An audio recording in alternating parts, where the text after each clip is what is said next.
Today we're making this beautiful meat lovers no knead bread. Lula's ready for it. So easy, from start to finish, less than 2 hours. 2 hours to have this. Want to see how I make it? Just keep watching. Yum. So we're gonna start by sauteing 8 ounces or half a pound of pancetta. You can buy it already diced, or you can buy a big slab of it and cube it up yourself. But we're gonna saute this a little bit just to render out some of the fat. We don't want this to become too crispy, but we also don't want it to be too fatty. We like our meat a little bit leaner, especially for bread. So we're gonna saute this just till it gets a little golden brown, and then we're gonna separate it from the fat. Yum. All right, so this has been sauteing for about 5-6 minutes. Now you can see how much fat came out of this. All right, so now we're gonna take this off the heat, allow it to cool for a second, and then we're gonna try to get the meat without picking up as much of the fat as possible. Then it's just gonna make your bread soggy, so we don't want soggy bread. That would be bad. All right, so we allowed our pan to be on an angle, so this way all the fat rolls down. You'll see there's a lot of fat down here. All right, so then we're gonna carefully spoon this out and into our bowl that we already have diced. About 2 ounces of pepperoni that I just quartered, and 3 Italian sausage links, about half a pound as well. That was already cooked. You can use chicken sausage if you want, or you can use chorizo, whatever kind of sausage you want, but sausage is one of the stars of this dish, let me tell you. All right, so we're gonna continue to separate this, and then we're gonna prepare our water with the yeast. All right, so we have 1.5 cups of water.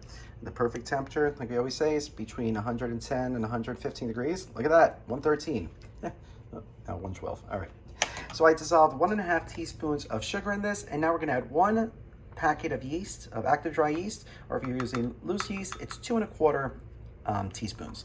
All right, so just gonna mix this in, and we're gonna allow this to sit for about just 5-10 minutes, just till the yeast activates. You're gonna see it's gonna have a big old head on it. It's gonna look like beer. Beer. All right, so while we're waiting for the yeast, we got our large bowl. We added 3.5 cups of flour. You can use bread flour, whole wheat flour, all-purpose flour, whatever kind of flour you want. I'm using bread flour today. And we added 2 teaspoons of salt. Now we're gonna mix this all together, try to get the salt in there nice and incorporated. All right.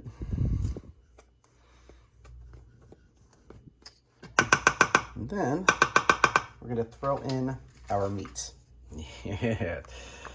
All right. By doing the meat in now, it's gonna prevent what we had with our other sausage bread that we did, where the sausage pretty much just stayed on the top or the bottom.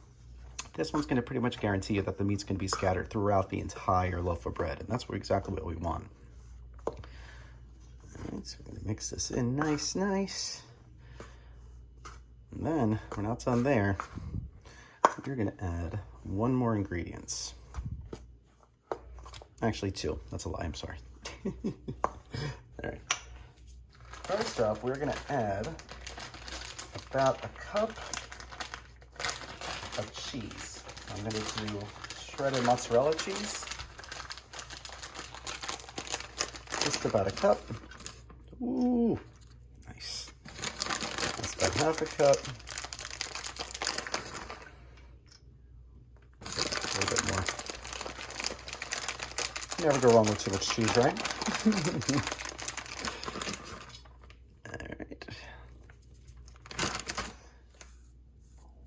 And then we're gonna add some olive oil. But the olive oil we're actually gonna add with the yeast. So now we're gonna spoon this all in here.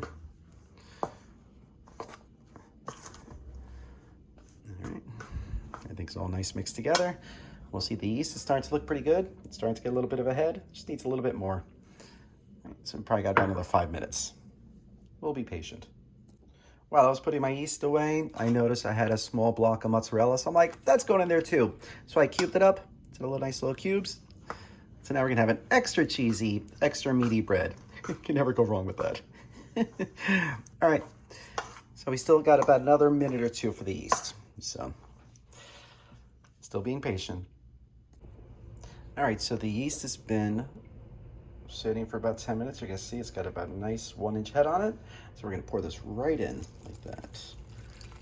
Make sure you get that head in there too. That's where all the yeast is. All right. And we're gonna add just about a 1/4 cup of olive oil.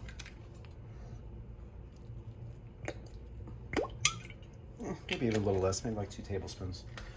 That's all you need. And now, you know, like I said, this is a no-knead recipe, so all you have to do is just gonna mix this with a fork until there's no more loose yeast or any chunks of flour.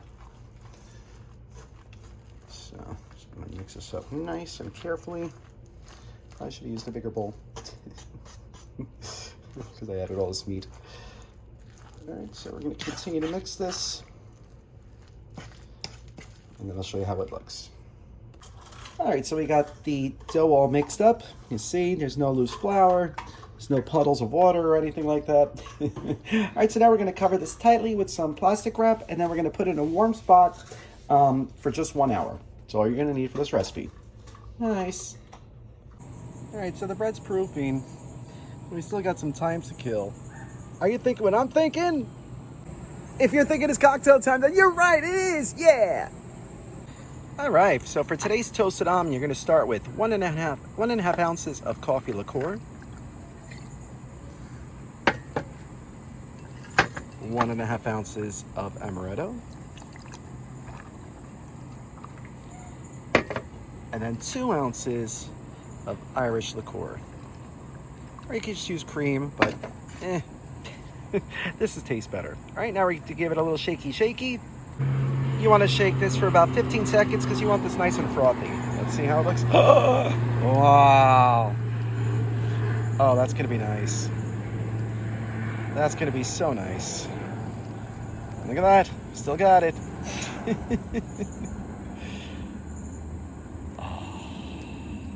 I need some whipped cream on there, huh? Cheers. Oh, wow. This is dangerous. This is so good. It tastes like a milkshake. It's an absolute milkshake with that beautiful almond finish. Oh, and the coffee. Oh, that's so good. So good. Oh. I'm gonna be under the table later. You make this drink, let us know. So when your bread's been proofing for about 40 minutes, you're gonna want to preheat your oven to 425. And when it gets to temp, you're gonna put in your Dutch oven and allow that to preheat for at least 15 minutes. So our bread's been proofing for about an hour. Look at it, that's so big. So we're gonna scrape this out onto a floured surface. How smart this time, I use a spatula. Because this is gonna be a little sticky. All right, now we're just gonna fold this in on itself until it makes a nice bowl. So nice, not nothing too complicated. Just a couple turns like this.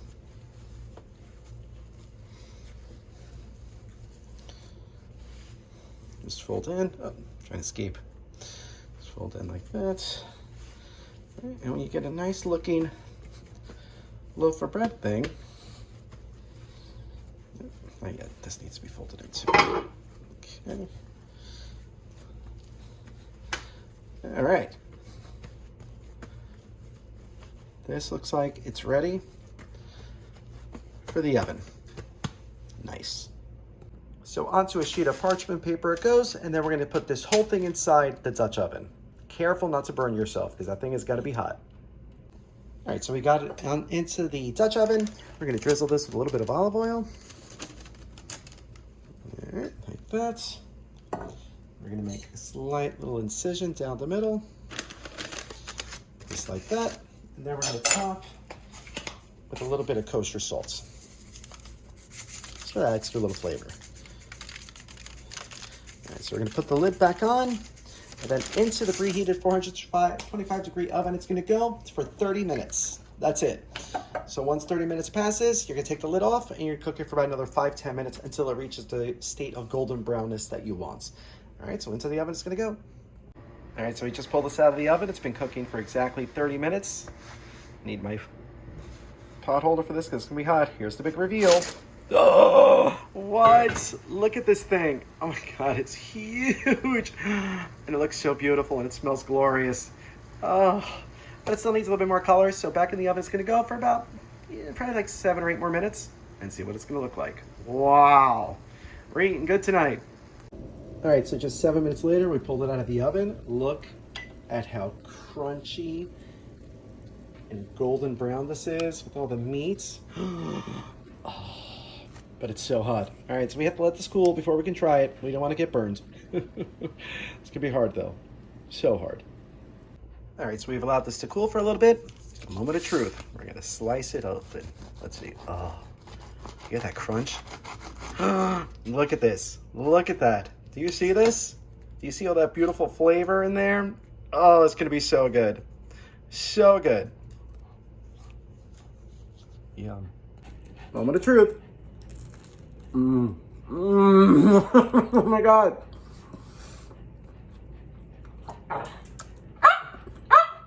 This bread is out of control. Chewy, crunchy, meaty, and so easy to make. Less than 2 hours. I mean, you can't buy bread this good. You really can't. So good. And I know somebody's ready for it. So thanks for watching. Let us know if you try this recipe. You guys ready for it? Look, Drake is. All right, it's a moment of truth time. Let me know what you think. Is that good? Is that yummy? You're not sure? What'd you think, Drake? Did you like it? Yeah, Doug's not here. He's at the vet. He's getting a checkup. So was that good? Did you like it? I guess you did. All right, this got a little stamp of approval. So let us know if you try this recipe. Yay. Glad you liked it. If you like this video, be sure to subscribe to our YouTube channel at Poppy's Cucina. Thanks!